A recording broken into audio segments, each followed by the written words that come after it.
Hey everybody, it's Preston here, aka Godzilla Hawk, and welcome to we're just gonna see how this plays out first before making big things going on here, to say the least. So, again, what I'm gonna be doing here is this will be a Q&A edition, the 90 edition of the Q&A. However, if I don't get really enough people in here aren't really asking me questions or anything like that. This will be just a strictly just quick thoughts about Wrestle Kingdoms Night 1, Night 2.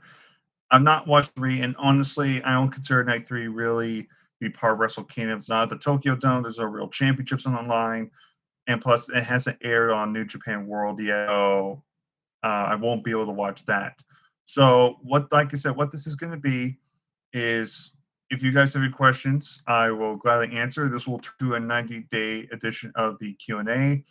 If not, then I'll just end this video, quicker, and this will be more of a Wrestle Kingdom video, and I'll rewrite everything in the title and all that.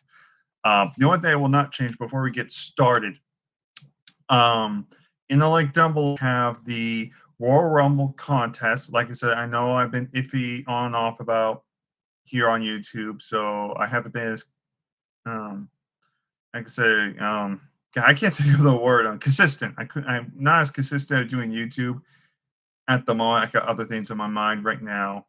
Other things. YouTube is kind of going at back, being kind of a back thing for me. But I am bringing back the Royal Rumble contest. There will be Royal Rumble live reactions now. If I could get enough people for the contest in time, which I still need a few more people, handful of people left.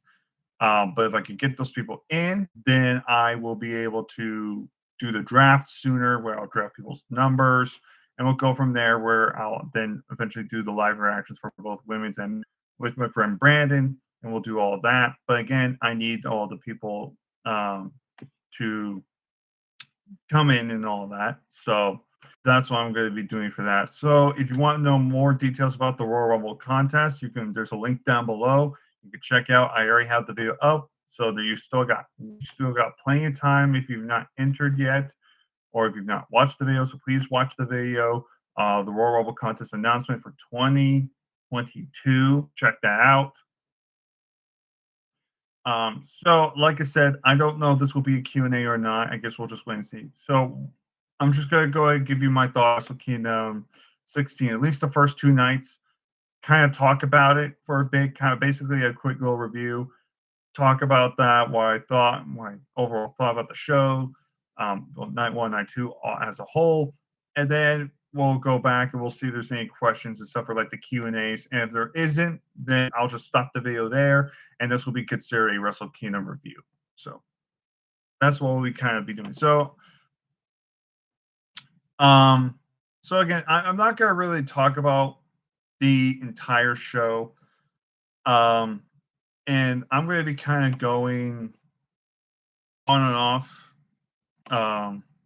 with everything. So again, we'll have to wait and see. So I'm just going to go and talk about Wrestle Kingdom very quick. And again, any questions, I'll save those for the Q&A, but we need a lot of people to comment and all that. So I want to go ahead and talk about Wrestle Kingdom while I wait for more people to comment down below. So I'll give you guys a lot of time. Excuse me. Sec. Oh, it was getting a little dry.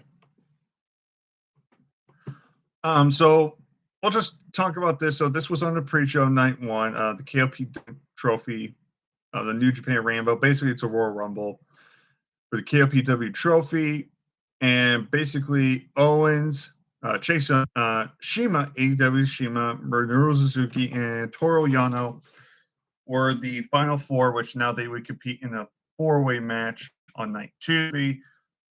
And Suzuki won. So they gave Suzuki something. This trophy, it's a gimmick thing. It's nothing really to be taken serious. It's only just slightly more prestigious than the 24/7 championship, but really it's just a gimmick thing. It's all more just corny stuff like that. I think this has a lot of potential to be taken a little bit more seriously. So maybe because Suzuki being it, it'll be taken a little bit more seriously. W thing is nothing really groundbreaking or anything like that. So, but like I said, night two, Murdo Suzuki did win. So he now the new KOP KOPW trophy winner for this year.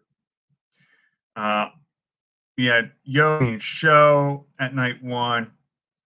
Decent match, nothing groundbreaking, but solid. Then you got 2 6-minute tag matches, filler matches, just basically matches that will fit night two. Basically, these are the matches you'll find like on their New Japan shows and stuff like that. So again, all skippable. This is one of the matches I actually want to take time to talk about. But actually, before I do skip that match, it's the Shibata match. I'm going to talk about the other ones very quick. So the Evil Ishii match, I didn't think it was all that great. It was average, like below average at best. But for the Never Openweight Championship, Evil winning, it's just, I don't know. I've never been the biggest Evil fan, and for Tomohiro Ishii match, this was kind of a bust. So not to thrill the match itself. Chaos, we had Goto and Yoshihashi, who won the World Tag League, defeated the Dangerous Techers, Taichi Jr. Tag team titles. I thought this was overall good. I'm not going to say this was a 4-star match or anything like that. I think if they went on a little bit longer, I think it was better. But the last few months really started picking up. But it was still good. And Yoshihashi's now, they're starting to give Yoshihashi a little bit more of a run. And started winning some championships. It's taken forever. Still not 100% behind Yoshihashi, but I definitely see the effort being put into it. So I'm fine with that. El Desperado defeated Hiromu Takahashi, who Hiromu, one of the best Super Juniors. Hiromu Takahashi, and I love El Desperado.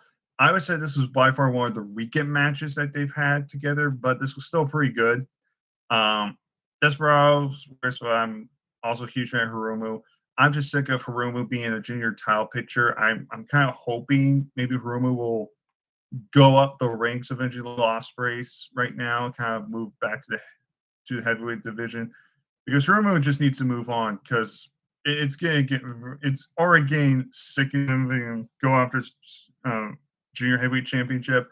I have to see more variety. So hopefully Hiromu moves on. Desperado continues the second, which I'm fine with at the moment, but eventually I would like to see El Desperado move up the ranks as well, because that guy's extremely talented. Now I'm going to go back to the Shibata match. We have the Shibata match and the Okada versus Shingo match, which those are the main matches I really want to talk about, at least on night one. So Shibata came back from injury. We thought he would never come back. He was forced to retire after the headbutt heard around the world with Okada back at Sakura Genesis 2017, I believe, where he delivered a headbutt, and basically it's just too grounded. Basically, part of his brain, they had to fix his skull fracture. It was devastating stuff. Like, it could kill Shibata. And we thought that Shibata would never wrestle again. And then they announced he was going to wrestle. He was going to have a match again, Wrestle Kingdom. And we didn't know who the opponent was. And then Shibata, and announced these rules where it's going to be catch-based wrestling. It's not going to be strike involved. It's going to be more like submissions and grappling and takedowns and stuff like that. Basically, what Shibata was doing with Zack Sabre Jr., like that 5-minute exhibition match they were having. That's basically what happened. But instead, Shibata threw those rules out and said, I'm just having a straight-up singles match with strikes and everything. And his opponent was Ren Narita. Now, Ren Narita has, I believe he's injured right now, but he came back. Looks a lot like Shibata now. Now he's got kind of like the mushroom cut and the beard and everything. He looks like a spinning image of Shibata. It's really creepy. But Ren Narita is one of those guys that is on now, but he's one of those guys that Brandon and I have an eye on, mainly Brandon. Brandon's a big fan of his. So I thought, wow, this is kind of cool. And Ren is a young line, so Shabbat trained. So I thought that was kind of good teacher for student. And this just turned out to be a lot better match than I thought it would be. Some people might have this 3. I actually went 4. Brandon actually put this at. I'm not gonna go 5-star match just because. Look, you can't. I just can't give it 5 stars. I mean, if this match lasted way longer, maybe, but for what it was, I can't sit here and just say it's a 3-star because that because I gave it 4 because I love this match. I thought it was we basically got the old Shabbat just minus the headbutt of Shabbat. And with Shabbat back, we have no idea what this means. Is he going to return full time? Is he going to be a part timer? Was this a one off? We have no idea. Shabbat looked like the Shabbat of old, the striking and the submissions. And Ren, I got to talk about Ren. Ren held his own. He didn't look out, playing held his own with countering and submissions and all that. So and Shabbat won. I mean, it was obvious this was Shabbat's official return match, and I just loved it. If you love your strikes and submissions, basically what a Shabbat match is, you enjoy this match. So I have no problems whatsoever, and I'm just glad to see Shibata back. We've all missed him. And how weird is it that guys like Ed, Daniel Bryan, or Brian Danielson, and now Shabbat have all returned from injury. Maybe now Page will return one day. And maybe there's a few other wrestlers we're thinking retired and now they could be coming back. But Shabaz's return was great and the match was a lot of fun. Shabaz's match probably my second favorite match of the night. It may have been actually my favorite match, personally wise, but as a full-blown match, not 5-star, but I think the Shabbat was my personal favorite, at least on night 1. But then you got Shingo Takagi defending the IWGP World Heavyweight, basically the gold long strap butterfly belt, against Kazuchika Okada, who won the G1. In my opinion, this was their best match they've ever had thus far. I know Okada and Shingo can have great matches, and I've seen great matches from it, but I felt like they were holding back, and this was the match. I mean, these two just tore it up. The first half was your basic Okada Shingo matches that we saw before. Good, a lot of countering, hard hitting strikes, but then it just got quicker and quicker, and it picked up the pace. And by the end of it, you were just on the edge of your seat.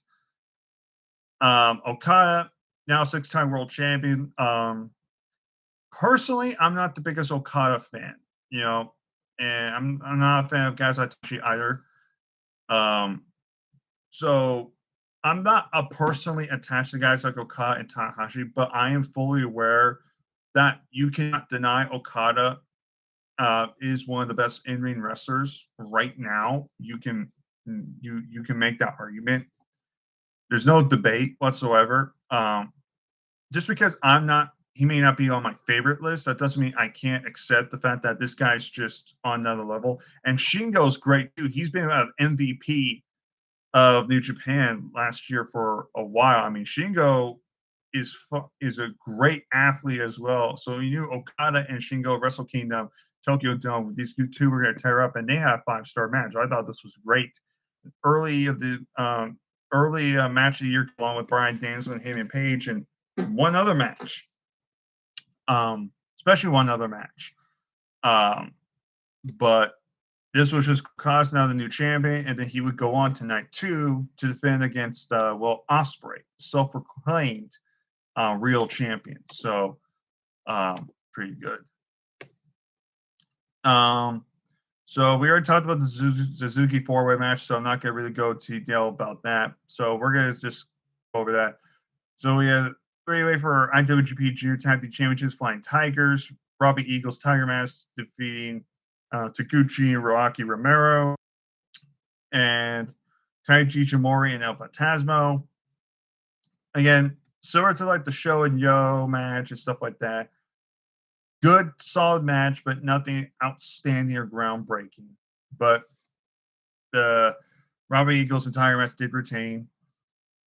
They had our very first on televised, not dark match, but televised Stardom Expedition match, which was pretty cool. So I got to see some of these actually Stardom women wrestle. I've seen clips and highlights and stuff like that, but we've never really seen a Stardom match or any type of show like that. But we've heard great things about them.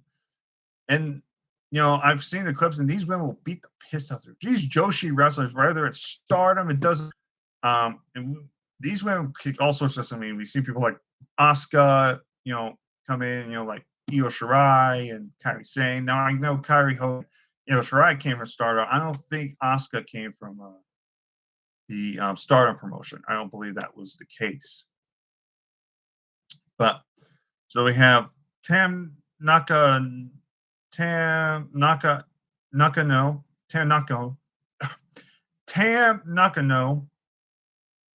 and Saya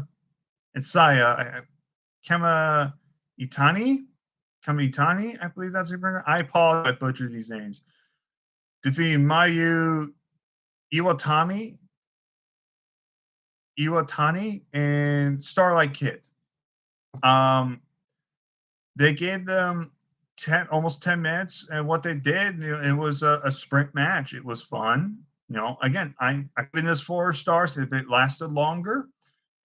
But again, it just gave them just enough to showcase what they can do, and I thought it was fun. I was never bored. I didn't hate it.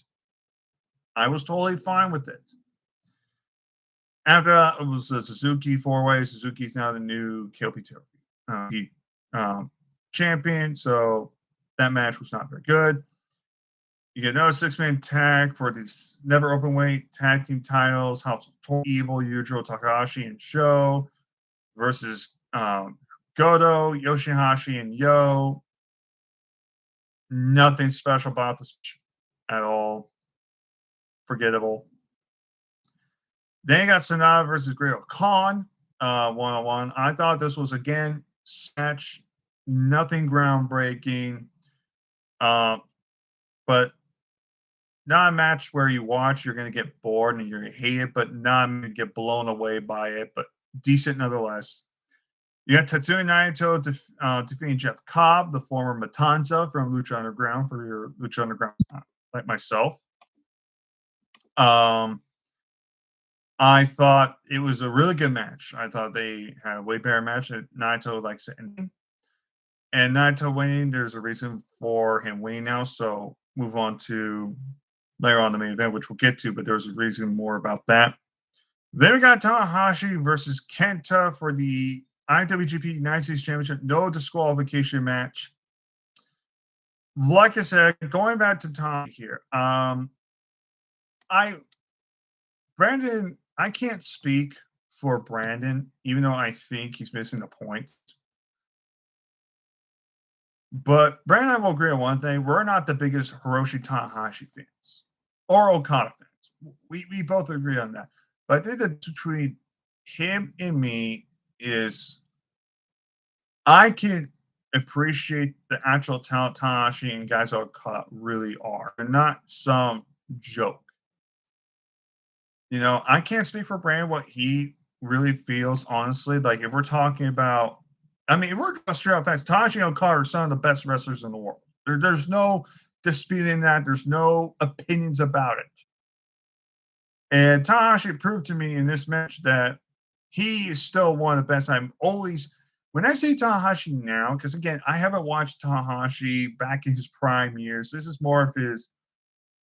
I've been watching Tanahashi the last 3 or 4 years, where he's slower. He's getting older. His knees are not as good.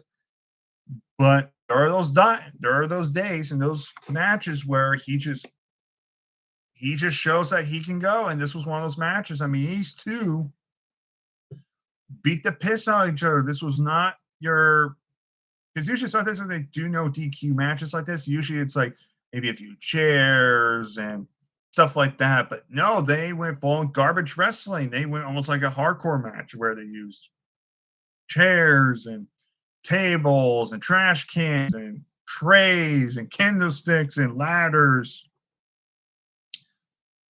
And of course, you have the spot where Taji gets almost on top of this kind of like 15-foot ladder. He does a high fly flow, basically a frog splash, and puts Kenta right a Japanese table, which those tables suck. Those are not those cheap tables like America where you sneeze on them and they break. So that spot was fucking sick. And by the end of the match, Tanahashi is now a two-time U.S. champion, and Kenta has been busted open. Now, I forgot the exact injuries that he sustained, but Kenta has sustained numerous injuries, so he was not able to compete night 3 of Wrestle Kingdom, unfortunately, because of that. He was supposed to be part of Team Noah, and he was not able to, but he suffered numerous injuries because of that match and show, because, like I said, they beat the crap out of each other. I was going to give this 5 stars, but now I'm kind of going back. I'm going to give it 4. Not exactly 5 stars. Not exactly 5 stars. Very, very close, but not quite. But I still love this match. I thought it was still overall great. And one of Tanahashi's better matches I've seen in at least recent years. Not saying Tanahashi's bad. I mean, like I said, we wants to pull out of his ass. He'll pull off out of his ass. I mean, Tanahashi, like I said, Brandon always overlooked the guy. We keep forgetting that this guy's great. We really speak, and when time comes, he'll show it. Then we get to the main event. In my opinion, the true main event. Okada winning his title against Will Ospreay. I had Okada and Ospreay as one of my match of the years for last year. I think it would have been somewhere in the top 3 or 4. I believe I would have had it. Okada and Will Ospreay at Wrestle Kingdom last year. Might be on that same category where it's like in the top 5. This was an outstanding match, another 5-star match involving Okada. But here's the thing: it's not just Okada, Ospreay, and guys like Shingo and Ospreay also need to work well together. It can't just be a one-sided match. But Ospreay and guys like Ospreay and Go are just pure athletes, and Ospreay just on another level, just bumping his ass around for Okada. I can't go into detail exactly all they did, but you just have to trust me. There are sequences in this match where I was losing my voice and I couldn't keep track. I was just blown away by everything. But this was just a great match. Early year match of the year contender easily. Like I said, Okada and Ospreay just killed it. But Okada retains that championship. And this is going back to what I was talking about Naito. Naito then comes out, I should say. And basically challenges Okada for the championship. Because Naito, if they aren't New Japan fans, they do the annual G1 Climax tournament. And Naito had one match, and then he had to get taken out of the tournament. He suffered an injury. So he had to forfeit his spot in the G1. So he never got a fair shake at the championship. Fair shake in the G1. He never got a fair chance to possibly compete for the championship. Plus, at Wrestle Kingdom 14, I believe it was 14. Yeah, 14. 14, I think it was. Yeah, 14, where Naito won the both belts. He beat Okada. No. I'm trying to remember what Brand's thing he said. He said something else. I think it was 15 or something. I'm trying to remember what exactly happened, but anyways, I'm sorry I haven't brain fart, but basically the gist of it is Naito was in the G1, he was not able to compete, and plus with Naito getting a victory over Jeff Cobb, who Jeff Cobb this year went almost undefeated in the G1 until he met Okada and then he lost. So Cobb was been built up as his monster. So Naito and Kazuchika Okada seems like they're gonna have a match in the next month or so. I'm fine with that. Those two are always going to have great matches, and I understand why they're going to do that match. But ultimately, guys like Ibushi should be coming back. Ospreay will be coming in. Jay White might come back. We have no idea. He's stuck in the States right now, unfortunately, because of COVID and all that. So But like I said, looking back, at least on the few nights, I'm just gonna rate the first 2 nights because those are the only nights I think really were the true Wrestle Kingdom matches and all that. But if I had to grade all of it as a whole, I think I'm gonna go with a solid 8 out of 10. It's a show. I still enjoyed the majority of the show, but there was a lot more matches where they were either solid or decent, and then you had some matches that filler and that did not need to be on the show. That's one of the things I hate about these multiple night shows is, especially when it comes to shows like New Japan, you just are left with a lot of these random tag team matches or just filler matches, or sometimes wrestlers having to do double basically on certain nights, and it's just there's no point. There really is no point whatsoever doing that. So, but overall, I still enjoyed it, at least on the first 2 nights and everything. So, and like I said, we had a few matches of the year along with Bryan Danielson and Heyman Page from Dynamite this week. So that's my overall thoughts about the Wrestle Kingdom. So with that being said, looking here, we only got a couple people watching, so unfortunately, I don't think we're gonna really be able to do it again, guys. Um, I guess I can at least answer a couple of questions here, or at least read a couple of things here. But we want to start getting some more questions and comments soon. I'm just gonna end the video, but I'll answer these ones at least. I know you guys probably been waiting patiently. Somebody's saying he's a fool if he is resigned. Also, lost to Rick Boogs. Sami Zayn's supposed to challenge Nakamura. No idea how him and KO decided to stay with WWE. It is, and that's King Cigar 94. So, thank you for the comment. Will for number one. What do you think of Brock Lesnar lately? Are you enjoying his fixer? I will say this: I think he has been entertaining. But with that being said, I still don't like him being a champion. That will never change. I'm done with him being the part-time champion and all that. And I hate where this is going to go. I really hate where this might go, and it's going to be probably Roman Lesnar at WrestleMania. I feel that. So,